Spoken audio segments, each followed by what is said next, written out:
ओम शांति। Good morning angels. आज के मुरली में मीठे प्यारे बाबा बोले, तुम्हें मनसा बच्चा करना, बहुत खुशी में रहना है, सबको खुश करना है, किसी को दुख नहीं देना है। तो क्या हम मनसा बच्चा कर्मना में हमेशा खुश रख सकते हैं, किसी को खुश कर सकते हैं? संभव नहीं है, क्योंकि फिजिकल रूप में अगर हम किसी को शरीर को देखते हैं तो हम मुश्किल है शरीर को देखकर अपने को खुश रखना। कुछ न कुछ संकल्प चलते ही है, उनका पुराना स्वभाव संस्कार हमें याद आ ही जाता है ना, या उनके रोल से हम जज कर ही लेते हैं, ठीक है ना। राइट और रॉन्ग में हम चले जाते हैं, ठीक है ना, क्योंकि शरीर को देखने से हमें 5 विकारों का भी पाठ दिखता है ना। तो किसी को कितना भी हम खुश करना अगर मन से चाहते हैं या वाणी से चाहते हैं या कर्म से चाहते हैं कि कर ले, तो परमानेंट वो खुश नहीं हो सकता, ना हम खुद ही खुश हो सकते हैं, ठीक है। तो रोल में जो भी आपका विचार आ रहा है, मन में जो कुछ भी विचार आ रहा है, मुख से कुछ बोल भी दे रहे हो, है ना, कर्म में भी रिएक्शन आ जा रहा है, बस एक ही स्मृति पक्का रखो कि मैं इनसे अलग हूँ, साक्षी हो जाऊं, है ना। मैं करता हूँ और सोचता हूँ और भोगता हूँ, है ना। तो मन में विचार आ रहा है तो अपने को याद दिलाओ कि मैं सोचता हूँ। वाणी से कुछ भी अगर आपके मुख से निकल जाए तो आप उस टाइम ये स्मृति रखो कि मेरे विचार तो मेरा है ही नहीं, क्योंकि प्योर कॉन्शियसनेस जो संकल्पों से पहले वाली है, जो परम धाम की स्थिति साइलेंस में है, उसका कोई संकल्प नहीं होता है, कोई थॉट नहीं, कोई फीलिंग नहीं होता है, ठीक है ना। उस स्मृति को बार बार याद दिलाओ, क्योंकि मूल आत्मा हमेशा खुशी रहती है वो, और उस स्मृति में जब अपने को रखेंगे परम धाम की स्थिति में, है ना, तो वहाँ पर हम सभी का मूल स्वरूप एक ही है, सबकी गुण और क्वालिटी एक ही है। हम और आप दोनों अलग अलग नहीं हैं, सब एक समान है, ठीक है। तो अपने को उस स्मृति यानी साइलेंस में रखना परम धाम की स्थिति में, है ना, और सामने वाले को भी आत्मा देखना, उसकी संपूर्णता देखना। आत्मा देखना यानी मुंह से आत्मा बोलने वाली नहीं, साइलेंस वाली आत्मा जिसकी कोई आवाज नहीं है ना, उस रूप में उसको देखना। तो चाहे रोल में कैसा भी किसी का पाठ चल रहा है, फिर हम उसके प्रभाव में नहीं आते हैं। अगर हम प्रभाव में आ भी जाते हैं या हम खुद ही कर्म में कुछ गलत बोल भी देते हैं, तो 1 सेकंड में हम डिटैच हो जाते हैं, है ना। क्यों डिटैच हो जाते हैं? क्योंकि हमें पता है कि ये मैं नहीं हूँ, ये मेरा नहीं है, ये रोल में था, ड्रामा ने करवा दिया, स्क्रिप्टेड रोल में था। क्योंकि ये अब प्रैक्टिकल आप ये अनुभव करोगे, जब ये प्रैक्टिस करोगे, हमने देखा है इसको अनुभव करके कि कितनी अटेंशन देने के बाद भी, है ना, कई बार हम रिएक्शन में आ जाते हैं। साक्षी होकर देखते हैं, मन में विचार आता है, वाणी से भी नहीं बोलते हैं, कर्म भी ऑटोमेटिक हो रहा है, लेकिन कई बार बाहर से ऐसी कोई व्यक्ति या परिस्थिति आती है, कुछ बोलता है, ठीक है ना, तो हम अटेंशन देने के बावजूद भी हम रिएक्शन में आ जाते हैं, ठीक है ना। तो वो बहुत अच्छी चीज है, जब आप रिएक्शन में आ गए, हलचल में जब आ गए, तो इसी के लिए तो ड्रामा ने उस भेजा है उसको, है ना, ताकि अभी आपके अंदर हलचल है, अभी आप पूरी तरह अपने मन की स्थिति से डिटैच नहीं हुए हो हलचल से, ठीक है ना। तो वो हमें दिख जाता है ना। तो दिख गया तो अब हम फिर उसको पकड़ते नहीं है, जो बात हो गई उसको हम छोड़ देते हैं, तो सामने वाला भी बहुत जल्दी मुक्त हो जाता है, वो भी नहीं पकड़ता है। अगर हम पकड़ के रखते हैं ना किसी बीती हुई बातों को, या किसी के स्वभाव संस्कार को, या हमारे साथ कोई कैसा भी व्यवहार किया, तो फिर क्या होता है, सामने वाला भी उस बातों को पकड़ के रखता है, और इससे हमारी स्थिति बिगड़ती है। तो इसलिए सबसे अच्छी तरीका है कि पूरी अटेंशन दो, अपने प्योर कॉन्शियसनेस में रहो, जहाँ की कोई संकल्प थॉट फीलिंग नहीं है, परम धाम की स्थिति यानी साइलेंस में, बीज रूपी स्थिति में, और रोल से साक्षी रहो। और रोल में कुछ हो भी जाता है, या आपसे हो जाता है या सामने वाले के पार्ट से हो जाता है, तो आप उसमें मैं और मेरा मत लगाओ, जज मत करो, उसको पकड़ के मत बैठो, पछताप मत करो। देखो फिजिकल लेवल पर तो बहुत मुश्किल है किसी को खुश करना, क्योंकि फिजिकल लेवल पर कई बार हमें बच्चों के साथ, छोटे बच्चों के साथ तो स्पेशली स्ट्रिक्ट भी होना पड़ता है ना। अब जैसे कि पुलिस है, वो सबको खुश करने का कोशिश करे तो अपना पार्ट ही नहीं प्ले करेगा, है ना। तो उसको तो दोनों पार्ट प्ले करना पड़ता है, स्ट्रिक्ट का भी और अच्छा वाला भी। जो अच्छे होते हैं उनके साथ अच्छे भी, जो बुरे करते हैं उनको सजा भी दिलवाता है। उसी तरह जज, वकील, नौकरी पेशे में भी देखो होता है ना। वैसे स्टिक लेना पड़ता है डिसीजन। लेकिन अब बाबा ने हमें ज्ञान दे दिया है, समझ दे दिया है, तो अब हम ये रोल में आते हुए, ये रोल करते हुए, कर्म में आते हुए, एक्टिंग करते हुए, एक तो एक्टिंग समझना और दूसरा मूल स्वरूप को नहीं, जो मेरा मूल नेचर साइलेंस है, और सामने वाले को भी वही मूल नेचर यानी आत्मा, उसको भी देखना है ना, कि वो भी एक्टिंग कर रहा था, हम भी एक्टिंग कर रहे थे। एक्टिंग में था, पार्ट में था, उसको नौकरी से निकालना। बॉस तो डिसीजन लेगा ना, उसको कितना भी बोलेगा कि तुम गलत कर रहे हो, सही कर रहे हो, लेकिन वो नहीं मानेगा, है ना। उसको दुख तो होगा ही होगा। लेकिन अब हमको वहाँ क्या करना है, उसकी संपूर्णता को भी देखना। आत्मा तो संपन्न और संपूर्ण है, रोल में नौकरी आया गया, आत्मा तो हमेशा खुशी है ना। तो ये वाइब्रेशन उसको जाएगी, है ना, तो खुद भी खुश रहेंगे और सामने वाला भी खुश रहता है। फिर हम रोल में कुछ एक्शन भी लेते हैं तो उसके हम प्रभाव में नहीं आते हैं, ठीक है। रोल से परे की अवस्था हमारा ब्राह्मण है। ब्राह्मण यानी अपने को आत्मा समझना, और पाठ में कुछ भी चल रहा है ना, अपने को आत्मा समझना, है ना, और रोल को ठीक करते रहना, है ना। अगर हम मत कहने का हमारा ये भाव है कि पाठ में कुछ भी हो रहा है, सिर्फ अपने को आत्मा समझना, साइलेंस वाली आत्मा, मुंह वाली आत्मा नहीं। आत्मा आत्मा बोल रहे हैं और साइलेंस की स्मृति नहीं है। अगर हम रोल को ठीक करते हैं, जो हमसे गलती हो गई उसको हम ठीक करते हैं, पछताप करते हैं, उसको पकड़ के बैठ जाते हैं, तो हम अपने आत्मा से, अपने सत्य से दूर हो जाते हैं, है ना। इसीलिए सूक्ष्म ज्ञान में काफ़ी अटेंशन रखते हैं। अटेंशन रखने के बाद जो कुछ भी रोल में हो जाता है उसको हम पकड़ के हम नहीं बैठते हैं, है ना। 1 सेकेंड में छोड़ देते हैं। जितने देर आप पकड़ के बैठोगे आपकी मन की स्थिति और डाउन होगी, और ये सामने वाले भी उस बात को पकड़ के बैठेगा, है ना। तो इसलिए छोड़ दो, किसी कर्म में कुछ हो भी गया तो इससे मनसा बच्चा कर्मना में आप बहुत खुश रहोगे, यानी, और आपकी खुशी की वाइब्रेशन सबको जाएगी। लेकिन ऐसे तो शरीर लेवल पर हम मन से अच्छा बोले, वाणी से मीठा मीठा बोले, है ना, कर्म अच्छा अच्छा करें, बाबा ने बोला है, पहले हम ही करते थे ना, लेकिन इससे हमारी स्थिति जो है आत्मिक नहीं बनेगी। आत्मा लेवल पर हमें मनसा बच्चा को, कर्मना को प्योर करना है। और आत्मा लेवल का क्या है कि मैं आत्मा हूँ, रोल से टोटली डिटैच, मन और वाणी में, कर्म में कुछ भी हो रहा है उससे अपने को अलग देखना। लेकिन यहाँ पर केयरलेसनेस नहीं बोलना है, करना है कि नहीं मैं तो आत्मा हूँ, आत्मा हूँ, अभी साइलेंस की आपको स्मृति नहीं हुई है, अनुभव नहीं हुई है ना। तो ऐसा मत करना, पूरा अटेंशन देना है, ठीक है ना। काफ़ी अटेंशन देने के बाद जो हो जाता है एक्शन में, तब हम उसको कहते हैं कि ड्रामा का स्क्रिप्ट है ना। ये तो आत्मा समझ रहे हैं, सारा दिन हम फिजिकल स्थूल रूप में फंसे हुए हैं, वो वाली पार्ट नहीं अभी करना है। तो यहाँ अभी स्थिति अपनी बनानी है साइलेंस और साक्षी दृष्टा वाली, तब ये आपको धीरे धीरे खुद ही अनुभव होने लगेगा, ये आपको कोई करा नहीं सकता।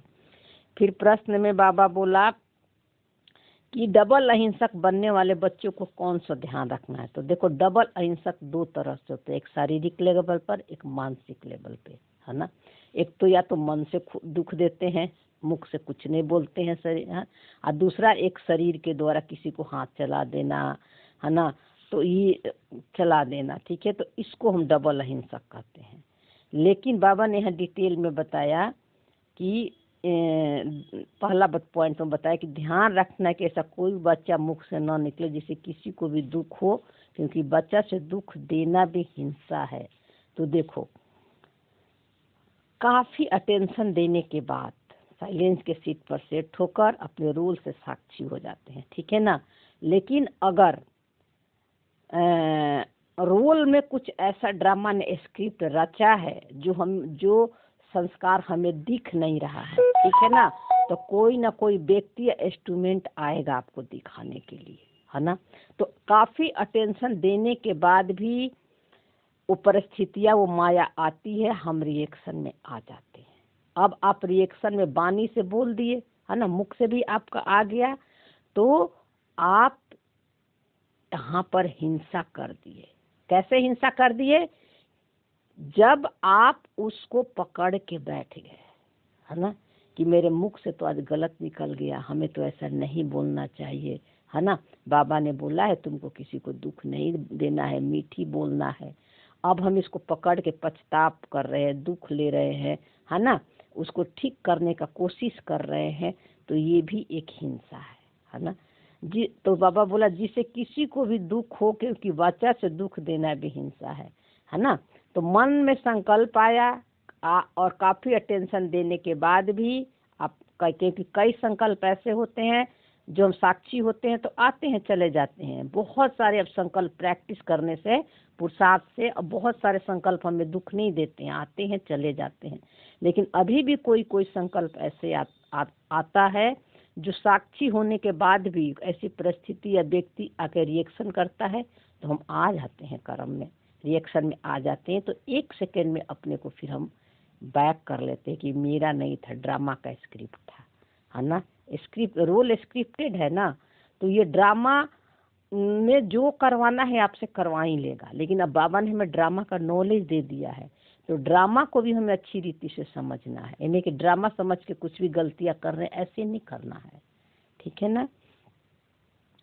तो अपने को जब फिर बाबा बोले हम देवता बनने वाले हैं, इसलिए चलन बहुत रॉयल होना चाहिए।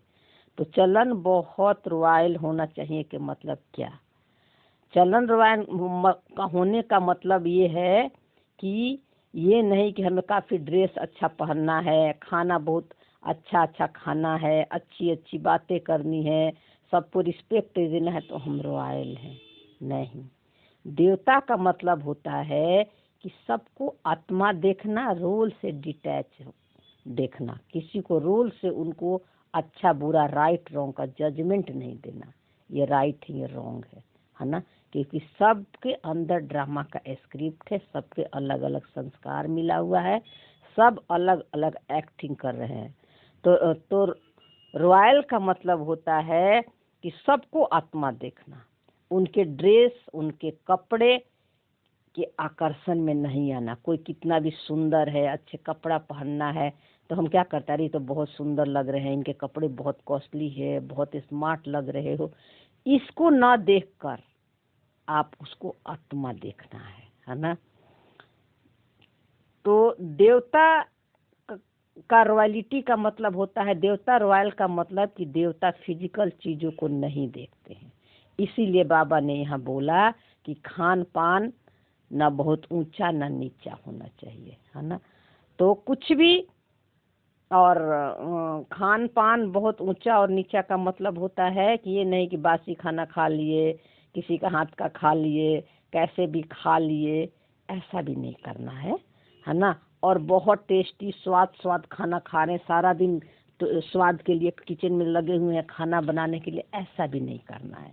बाबा कहता है कि बीच वाली स्टेज को अपनाओ, ना बहुत नीचे लोअर लेवल का खाना खाओ, ना बहुत हायर लेवल का खाना खाओ रस में डूबकर, ना कपड़े फटा चीटा गंदा पहनो, और ना बहुत हाई फाई बहुत पैसे वाले कीमती कपड़े पहनो, बीच का पहनो, ठीक है ना।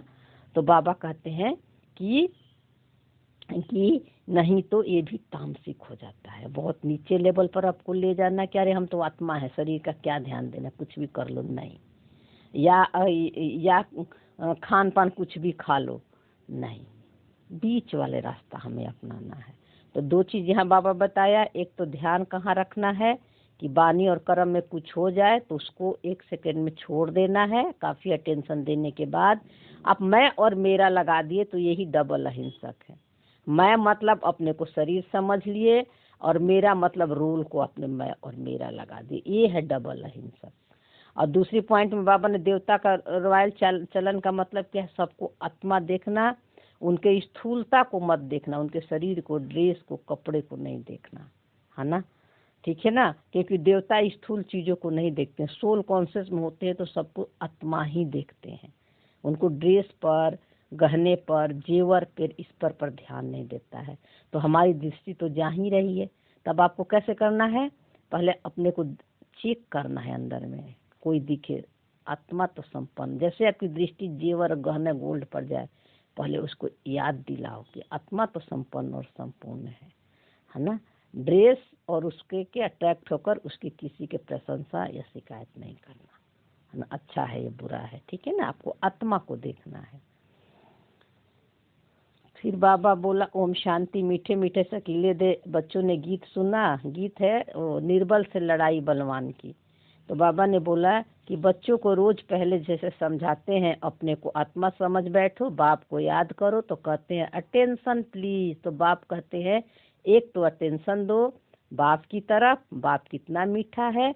उनको कहा जाता है प्यार का सागर, ज्ञान का सागर, तो तुमको भी प्यार का सागर बनना है।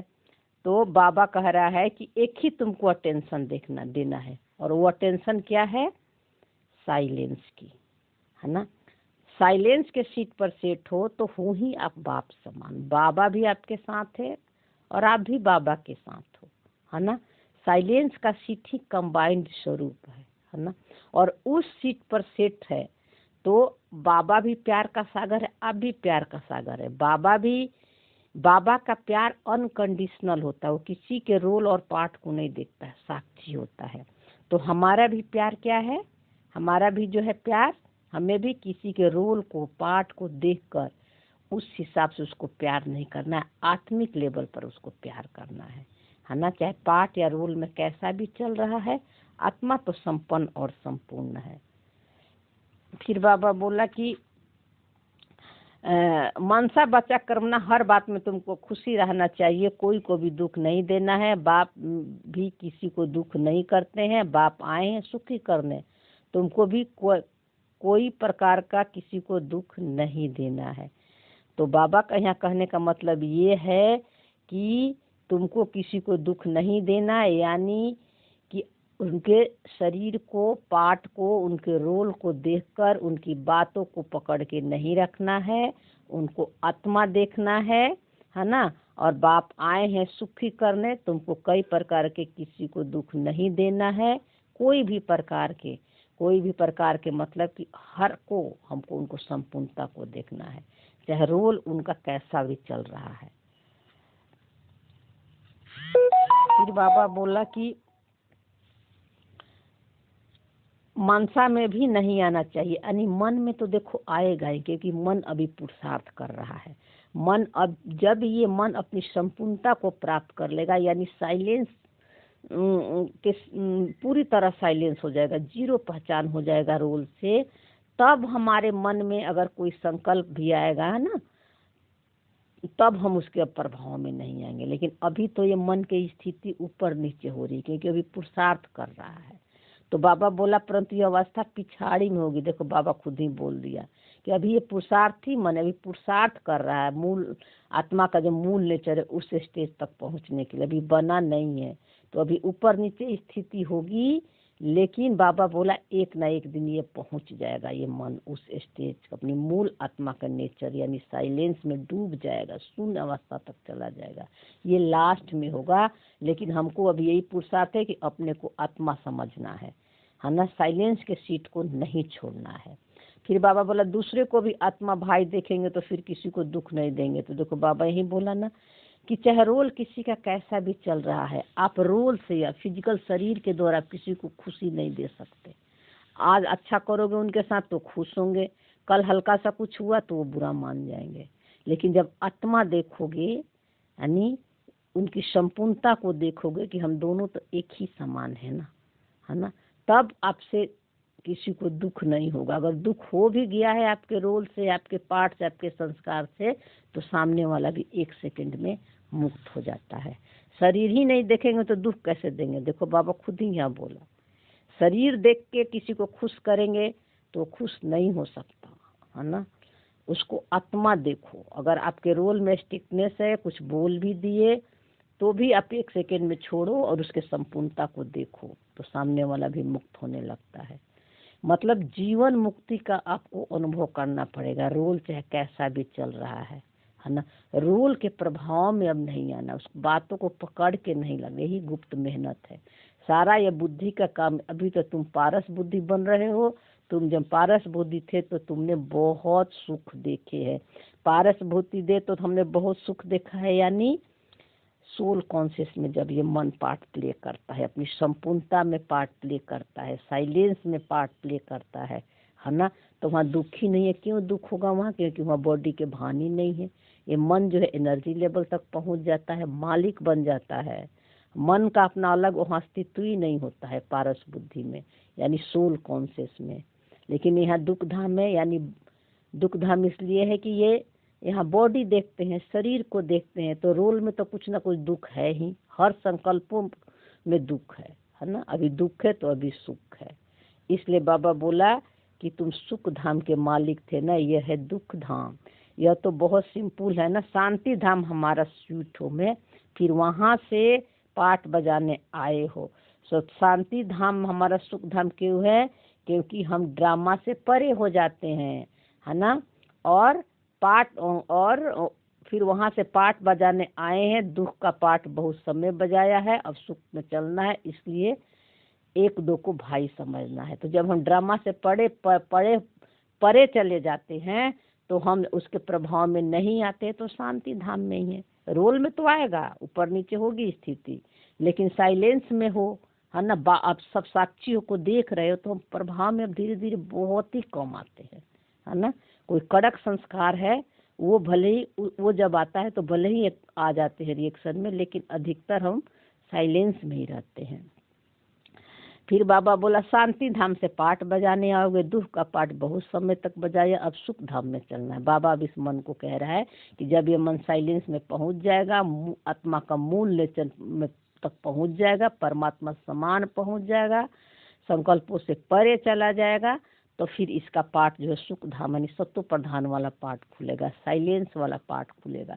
तो वही पुरुषार्थ हम अभी यहाँ भी कर रहे हैं ना, साइलेंस और साक्षी दृष्टा, ड्रामा से अपने को बाहर देखना। यही पाठ आपका सत्युग में भी चलेगा। लेकिन अभी हम प्रभाव में आ जाते हैं, कभी ऊपर कभी नीचे। सत्युग में हमेशा हम ड्रामा से बाहर रहेंगे। ऐसा लगेगा कि सब कुछ हमारे अंदर ही चल रहा है, बाहर कुछ नहीं है, कुछ नहीं है, क्योंकि आप सब कुछ देखने वाले हो जाते हो, है ना, साक्षी होकर। कैसे देखोगे? जैसे कि शरीर और ये परछाई है। सूर्य के सामने क्या होता है? आप खड़े हो तो हमारी परछाई, हम जैसे जैसे चलते वैसे वैसे चलता है, हमारी हर एक्टिविटी को सिर्फ वो देखता है। इसी तरह वहाँ पर सोल कॉन्शियस में होते हुए सब कुछ हम सिर्फ साक्षी होकर देखेंगे, कोई संकल्प नहीं चलेगा। कोई थॉट आया और काम हो गया बाहर में, उसका इमेज बाहर में आपको दिखने लगेगा, ऑटोमेटिक सब कुछ होगा, है ना। वहाँ कुछ करना नहीं पड़ता है, डूअरशिप है ही नहीं, ना डूअर है, ना थिंकर है, ना फीलर है। कर्ता सोचता भोक्ता के रूप में पार्ट प्ले करते हैं सत्युग में, इसलिए वहाँ सुख ही सुख है। इसलिए बाबा बोले 1-2 को भाई भाई समझना है, आत्मा आत्मा को दुख नहीं दे सकती। देखो बाबा यही कह रहा है कि जब संपूर्णता को देखोगे, उनके सत्य पर लाइट शाइन करोगे, तब ही हम दुख नहीं देते हैं। क्योंकि हमें पता है कि आत्मा तो सब जो है प्योर ही है, कॉन्शियसनेस सबका प्योर ही है ना। तो रोल में एक्टिंग मिला हुआ है ना, तो एक्टिंग में कभी अच्छा कभी बुरा, है ना। हर का अपना अपना पार्ट ड्रामा ने रचा हुआ है, तो पार्ट तो प्ले करेंगे ही ना। ये तो समझ मिल जाती है तो हम बहुत 1 सेकंड में निकल जाते हैं। फिर आत्मा तख्त पर विराजमान है, यह भी शिव बाबा का रथ है ना। बच्चियाँ कहती है हम शिव बाबा के रथ को सिंगारते हैं, शिव बाबा के रथ को खिलाते हैं। तो आत्मा तख्त पर विराजमान का मतलब क्या है? माने ये भी शिव बाबा का रथ है। तो हम ब्रह्मा बाबा का ही रथ शिव बाबा का रथ नहीं था। वो ठीक था कि वो पहला इंस्ट्रूमेंट था जिनके मुख से ज्ञान निकला, है ना। लेकिन हम सब बाबा के साथ कंबाइंड है, साइलेंस में है, तो हम भी हमारा शरीर भी बाबा का रथ है ना। क्योंकि बाबा तो मूल आत्मा के साथ ही हो, कभी अलग हुआ ही नहीं। सभी के साथ है, लेकिन सब नहीं पहचान पाते हैं क्योंकि माइंड बॉडी में फंसे हुए। लेकिन बाबा ने अब हमें समझ दिए, तीसरा नेत्र खोल दिया है, तो बाबा हमारे साथी हैं। तो हम क्या कहते हैं, बाबा ये तन भी आपका, ये धन भी आपका, ये मन भी आपका। तो अब शरीर को कभी सजाते संवारते हैं कहीं शादी पार्टी में जाने के लिए, तो हम क्या बोलते हैं, ये बाबा का रथ है, ये बाबा की सजनिया है, सज रही है ना। ये बॉडी को भोजन खिला रहे हैं, ये बॉडी को फील दे रहे हैं, मतलब ये बाबा को खिला रहे हैं, है ना। इस स्मृति से भोजन खाते हैं तो बाबा वही कहता है कि आप बाबा के रथ समझकर शिव बाबा को खिलाते हो, श्रृंगार करते हो। ये है ही कल्याणकारी बाप। कहते हैं 5 तत्वों का भी कल्याण करता हूँ, वहाँ कोई भी चीज़ कभी तकलीफ नहीं देती है। वहाँ तूफान, कभी ठंडा, कभी क्या होता रहता है, वहाँ यहाँ होते रहता है, वहाँ तो सदैव बाहरी मौसम रहता है। तो देखो सत्युग में क्या है ना कि जब ये मन एनर्जी लेवल पर पहुँच जाता है ना, यानी सोल कौन से शुद्ध जीरो पहचान, तो जब इसका रूल से हो रहता है ना, आत्मा राजा बन जाती है ना। तो जब ये शरीर तो प्योर होता ही होता है, बाहर के तत्व भी सत्व प्रधान हो जाते हैं। सब कुछ वहाँ सत्व प्रधान मिलेगा, पेड़ पौधे, जो भी जानवर होंगे, जीव जंतु, मतलब हर चीज़ सत्व प्रधान। प्राकृतिक भी वहाँ गर्मी में आपको ठंडा महसूस कराएगी, ठंडा में गर्मी महसूस कराएगी, लेकिन आपको स्मृति नहीं होगा क्योंकि वह शरीर का भान ही नहीं है। वहाँ सोल कॉन्शियस में रहोगे तो वहाँ इच्छा कोई चीज़ की नहीं है, तो इतने हर चीज़ आपको प्रचुर मात्रा में आपकी इच्छा और मिलेगी, लेकिन आपको आप इच्छाओं और कामनाओं से मुक्त रहोगे, तब ये सब मिलती है। अभी हमें कलयुग में उसकी इच्छा है, कामनाएं हैं, तो हमें पुरुषार्थ करना पड़ता है, और जितना करते हैं उस हिसाब से मिल नहीं पाता। वहाँ कुछ पुरुषार्थ ही नहीं है, सिर्फ पुरुष अर्थ में टिके हो, एनर्जी लेवल में टिक गया है आपका मन, है ना। तो वहाँ सब कुछ प्रचुर मात्रा में और प्योर और सत्व प्रधान मिलेगा, है ना। तो बाबा बोले बाप आए हैं तुमको हेवन का मालिक बनाने, ऊंच से ऊंच भगवान है ना, सुप्रीम टीचर है, तो जरूर ऊंच से ऊंच ही बनाएगा ना। मानी बाप और जैसा बाबा है वैसा ही तो इस मन को भी बनाएगा ना। इसी मन को तो बाबा बना रहा है। मन तो मूल आत्मा तो बनी बनाई है ना, लेकिन ये मन चूंकि रोल में फंस गया है, तब इसको बाबा याद दिलाता है, ठीक है ना। फिर बाबा बोला ऋषि मुनियों आदि से पूछते थे आप रचयिता और रचना को जानते हो, तो नेति नेति कह देते थे, जबकि उनके पास ज्ञान ही नहीं था। देखो बाबा क्या बोलता है, पहले हम नेति नेति में क्या समझते थे कि मैं नहीं जानता हूँ भगवान को, है ना, यहाँ भी है वहाँ भी, सब जगह भगवान है, ये हमने समझा था। लेकिन सूक्ष्म ज्ञान में हमें ये समझ में कि नेति नेति का मतलब होता है कि ना मैं ये हूँ ना मैं ये हूँ, ना मैं बॉडी हूँ ना मैं रोल हूँ, है ना। क्योंकि अब समझ मिल गई ना इस मन को, मैं वो हूँ जो हम अपने आप को देख नहीं सकते, मैं वो हूँ, ना खुद को देख सकते ना परमात्मा को देख सकते, लेकिन इसीलिए बाबा यहाँ बोला कि लेकिन उनके पास तो ये ज्ञान नहीं था। अब हमें बाबा ने ज्ञान दे दिया है ना, कि जो चीज़ को तुम देख नहीं सकते हो ना, सब चीज़ देख सकते हो। यहाँ तक बाबा बोला था कि शिव के चित्र को भी देखते हो पिंडली के रूप में, देवी देवताओं के चित्र को देखते हो, हर चीज को देखते हो, छोटे छोटे जीवाणु भी 22 कोप से देख लेते हो, डॉक्टर लोग देख लेते हैं ना जो लैब में टेस्ट करते हैं। लेकिन एक आत्मा है जिसको देख नहीं सकते हो, है ना। और जो नहीं देख सकता वही आप हो, तो आप एनर्जी को देख सकते हो, है ना, नहीं देख सकते हो। बस आप प्रेजेंट हो तो सब कुछ हो रहा है, आपके रहने से, आपकी एनर्जी से सारे काम चल रहे हैं। लेकिन बाबा कहते हैं कि ये परंपरा, तो फिर ये परंपरा कैसे चल सकता। बाप कहते हैं ज्ञान में मैं अभी देता हूँ तो तुम्हारी सदगति हो गई। तो ये ज्ञान हमेशा तो रहता नहीं है ना, इसीलिए वो लोग को पता नहीं रहता है ज्ञान से, है ना। ज्ञान तो अभी मैं देता हूँ, तुम्हारी सदगति हो गई, फिर ज्ञान की दरकारी नहीं रहती है। तो अभी हमारी संगम पर जब बाबा आता है तो इस मन को समझ दे देता है, यानी याद दिला देता है, तो ये मन की सदगति हो जाती है, यानी अपने सत्य तक पहुँच जाता है ना। दुर्गति होती ही नहीं, सत्य को कहा जाता है सदगति। दुर्गति क्यों होगा वहाँ, क्योंकि सोल कॉन्शियस में दुर्गति है ही नहीं। जहाँ माइंड बॉडी रोल से पहचान है वहाँ दुर्गति है। जहाँ रोल का भान ही नहीं है, अकारता असोचता भोगता है, तो वहाँ दुर्गति की तो बात ही नहीं है। तो बाबा बोला कि सदगति या दुर्गति के बारे में किसी को पता नहीं है। दुर्गति मैं हूँ बाप के लिए गाया जाता है कि लिबरेटर, गाइड और खेवैया है, विशेष सागर से सबकी नैया पार करता है। तो बाबा को लिबरेटर किससे लिबरेट, रोल से लिबरेट कर देता है।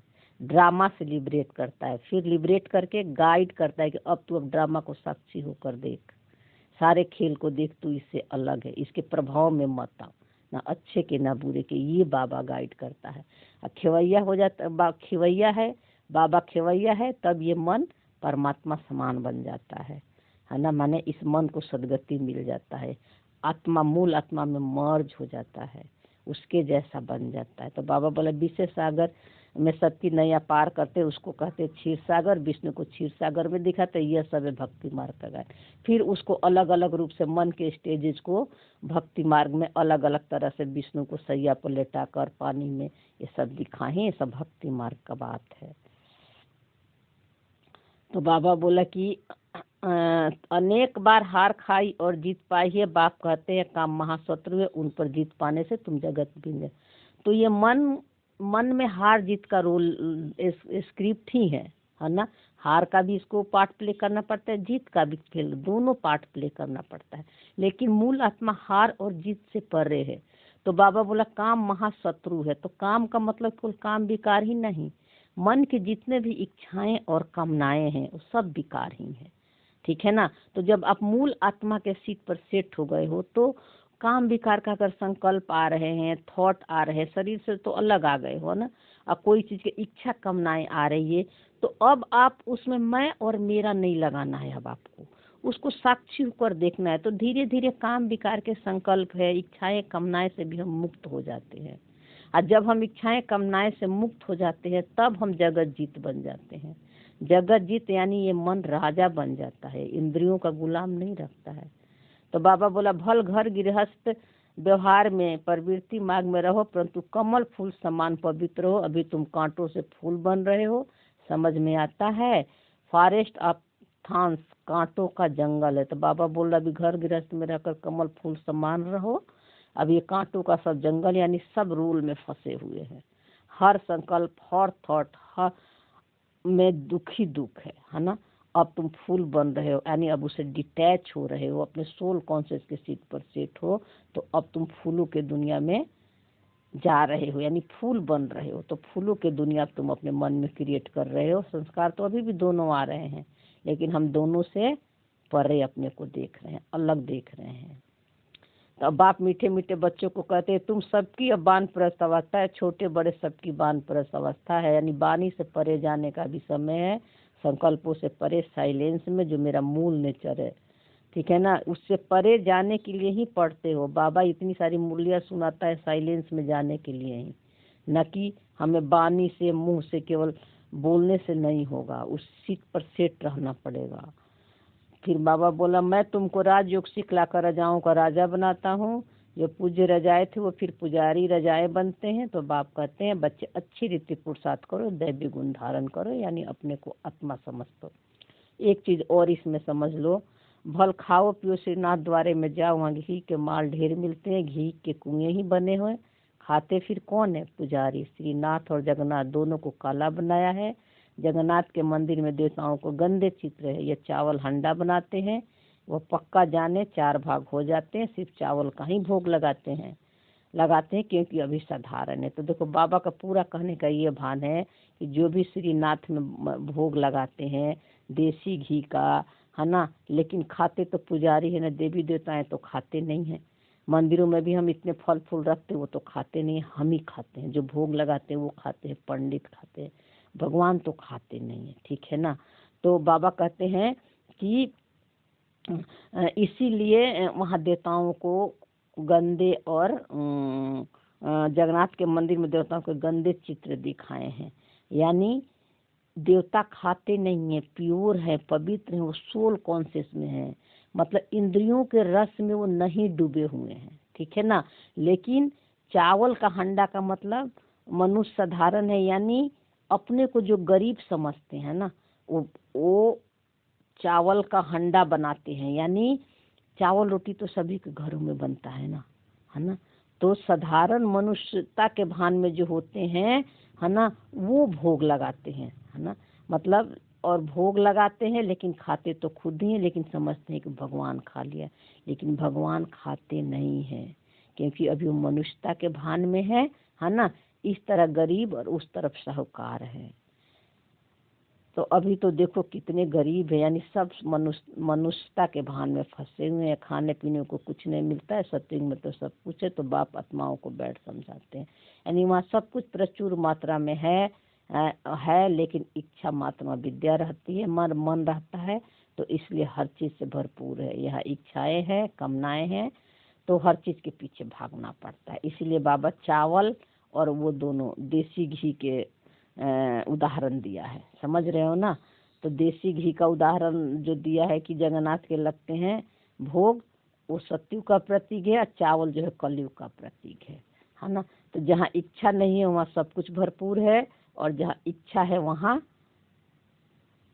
चावल और रोटी का भोग, यानी गरीबी की स्थिति बाबा बता रहा है कि गरीबी की स्थिति है, यानी मनुष्यता के भान में है अभी, है ना। अभी पुरुषार्थ के पीछे भाग रहे, स्थूलता में पुरुषार्थ कर रहे, स्थूलता में मेहनत कर रहे हैं। जो कि ये मन जब एनर्जी लेवल पर चल जाएगा तो मेहनत करने की जरूरत ही नहीं होती है, अपने आप सब कुछ मिलता है।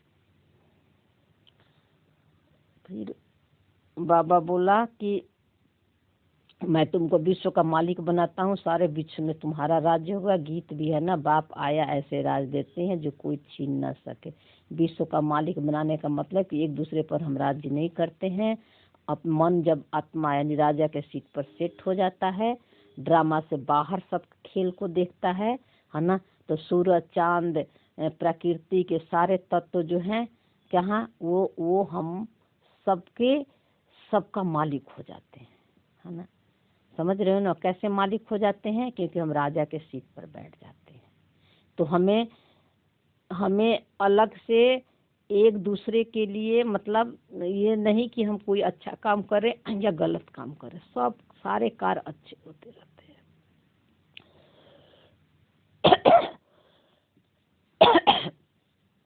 फिर बाबा बोला अभी तो कितना पार्टीशन है।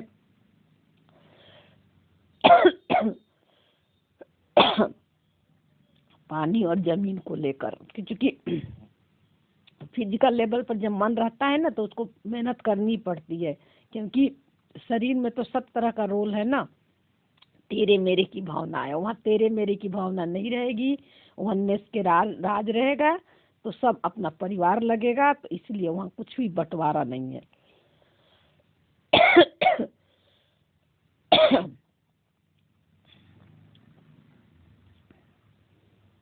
मीठे मीठे सकीले बच्चों प्रति माता पिता बाप दादा का याद प्यार और गुड मॉर्निंग।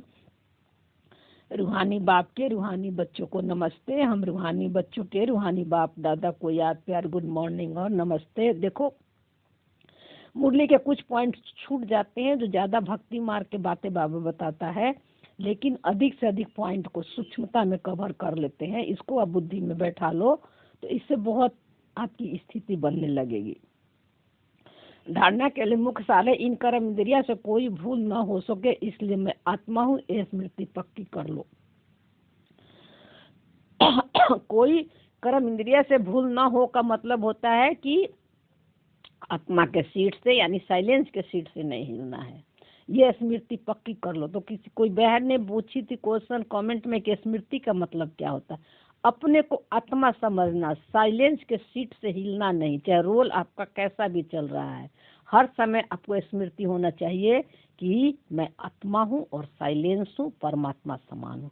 अपने को याद दिलाना कि मैं आत्मा हूँ, शरीर नहीं हूँ, ये स्मृति है। स्मृति से ही पहले तो याद दिलाना पड़ेगा ना। याद में जैसे कैसे आपको शरीर का स्मृति है, अब शरीर के ऊपर उठकर हमें याद रखना है कि हम आत्मा हैं, और कैसी आत्मा है, साइलेंस, ठीक है ना। ये है स्मृति। स्मृति से आपकी दृष्टि बनेगी, दृष्टि आपकी आत्मिक होगी, फिर दृष्टि से आपकी वृत्ति बदलेगी, सोच बदलेगा, है ना। यानी सोच यानी विचारों से आप साक्षी हो जाओगे, और फिर आपकी कृति बनेगी। कृति यानी फिर आपका कर्म श्रेष्ठ होगा, कर्म में मैंपन का मान नहीं होगा, और कृति से फिर सृष्टि बनेगी। फिर उसके बाद जो ये दुनिया आपको सत्व प्रधान लगेगी, है ना।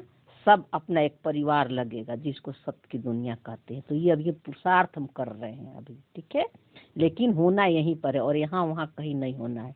यही बाबा बोला, शरीर को नहीं देखना है, आत्मा को देखना है। एक बाप की तरफ अटेंशन रखना है, यानी साइलेंस के सीट पर सेट रहना है। दूसरी पॉइंट में बाबा ने बोला अभी वानप्रस्थ अवस्था, इसलिए वाणी से परे जाने का पुरुषार्थ करना है, यानी पुरुष अर्थ में अपने को आत्मा समझकर, है ना, और परम धाम के सीट पर सेट रखना है। वानप्रस्थ का मतलब वाणी से परे, जहाँ कोई संकल्प थॉट फीलिंग नहीं है। पवित्र जरूर बनना है। सच की नैया हिलेगी डूबेगी, इसलिए विघ्नों से घबराना नहीं। सच की नैया हिलेगी डूबेगी, यानी मन में अच्छे और बुरे दोनों तरह के रूप थॉट आएंगे, परिस्थिति आएगी, सिचुएशन आएगा, लोग आएंगे, माया आएगी हिलाने आपको, है ना। मन की अवस्था हिलेगी भी, रोना भी आएगा, लेकिन आपको मूल आत्मा का जो नेचर साइलेंस है, जो कि स्टिल और साइलेंस है ना, सदा खुश है, सदा शांति है उस, है ना, उस सीट को नहीं छोड़ना। संकल्पों से पहले वाले का जो कॉन्शियसनेस है उसको पकड़ के रखना और सोचता बनकर, है ना। तो स्थिति ऊपर नीचे होगी, लेकिन मूल नेचर को नहीं भूलना है, तो विघ्नों से पार हो जाओगे। यानी घबराना नहीं है, विघ्नों को देखकर याद दिलाना है कि विघ्न आया है हमारे मन में, जो ये हलचल हो रहा है इसको दिखाने के लिए, लेकिन मेरा मूल नेचर तो परमात्मा समान है, साइलेंस है, ये याद दिलाना। वरदान में बाबा बोला ड्रामा की नॉलेज से अचल स्थिति बनाने वाले प्रकृति और माया जीत, माया जीत भाव। तो बाबा ने हमें ड्रामा का नॉलेज दे दिया है, राज समझा दिया है। तो प्राकृतिक जीत यानी शरीर की कोई बीमारी है या बाहर कोई परिस्थितियाँ ऐसी है, तो उससे घबराना नहीं है। ये सब आपको सत्य की तरफ बढ़ाने के लिए आ रहे हैं, ये स्मृति रखना है, तो माया जीत बन जाओगे।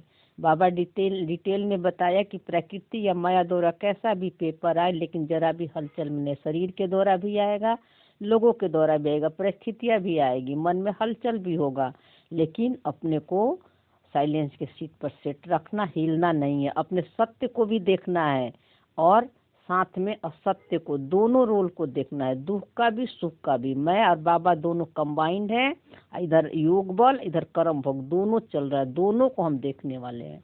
ये नहीं कि हम बाबा के साथ कंबाइंड है हमेशा नहीं बोलते रहना, दोनों को देखना, अच्छे और बुरे दोनों संस्कारों को साक्षी होकर देखना। तो यह क्या, यह क्यों, यह क्वेश्चन भी उठा, जरा भी कोई समस्या बार करने वाली बन गई तो फेल हो जाओगे। यानी किसी में मैं और मेरा लगा दिए, उसको हटाने मिटाने का कोशिश किए, ये क्यों आ रहा है उसको पकड़ के बैठ गए, मेरी तो स्थिति खराब हो गई, तो आप फेल हो गए। यानी बॉडी कॉन्शियस में आ गए। अब बॉडी कॉन्शियस का मतलब अब पश्चाताप में आ गए, धर्मराज की अब सजाएं खाओगे। इसलिए यहाँ अटेंशन रखना है। इसलिए कुछ भी हो, लेकिन अंदर से आवाज निकले, वाह मीठा ड्रामा, वाह हाय क्या हुआ, वाह ड्रामा, वाह मीठा बाबा, वाह ड्रामा, हाय क्या हुआ, यह संकल्प भी नहीं देखो, वाह बाबा, वाह वाह ड्रामा, वाह, है ना। थैंक यू बोलो, शुक्रिया बोलो, है ना।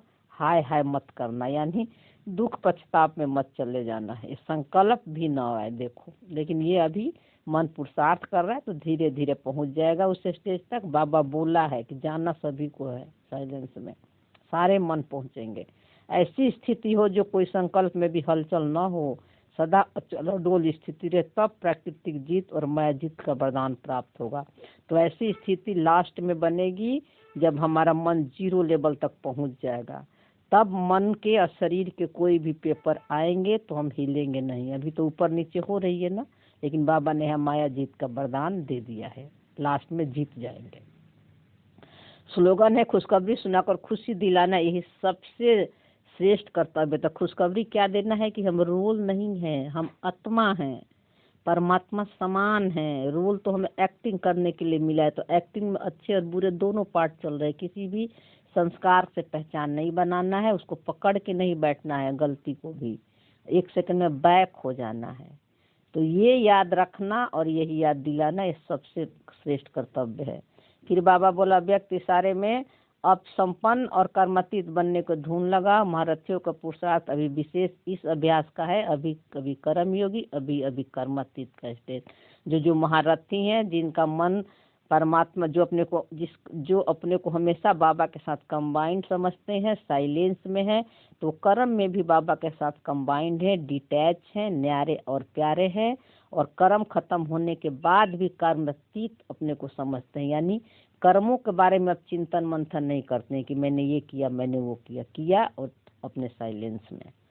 पुरानी दुनिया में, पुराने अंतिम शरीर में किसी भी प्रकार की व्याधि अपनी श्रेष्ठ स्थिति को हलचल में न आए। अभी पुरानी दुनिया चल रहा है, कलयुग का संस्कार है, पुराना शरीर है, तो कभी भी कोई भी बीमारी आ सकती है, मन में हलचल रहेगा, लेकिन आपको उसके प्रभाव में नहीं आना है। अब उस समय क्या करना है, बाबा ने टिप्स दिया, स्वचिंतन, ज्ञान चिंतन, शुभ चिंतक बनने का चिंतन ही चले। स्वचिंतन यानी आत्मिक दृष्टि, मैं आत्मा हूँ, साइलेंस हूँ, जहाँ कोई संकल्प, थॉट, फीलिंग नहीं है, संकल्पों से परे की स्मृति में रहना, ये है स्वचिंतन, प्योर कॉन्शियसनेस, है ना। इस सेट पर सेट रहना, ज्ञान चिंतन करना। ज्ञान बाबा हमें क्या दिया है, रोल में कुछ भी आ रहा है उसमें मैं और मेरा नहीं लगाना। शुभ चिंतक, और दूसरे को भी इसी दृष्टि से देखना, उसको भी रोल से डिटैच देखना, है ना। ये चिंतन चलते रहे तब कहेंगे कर्मातीत स्थिति, कर्मों से अतीत के सीट पर सेट हो। ओम शांति। थैंक यू बाबा। मुरली थोड़ी लेट हो गई, लेकिन जाएगी जरूर, आप कभी भी सुन लेना।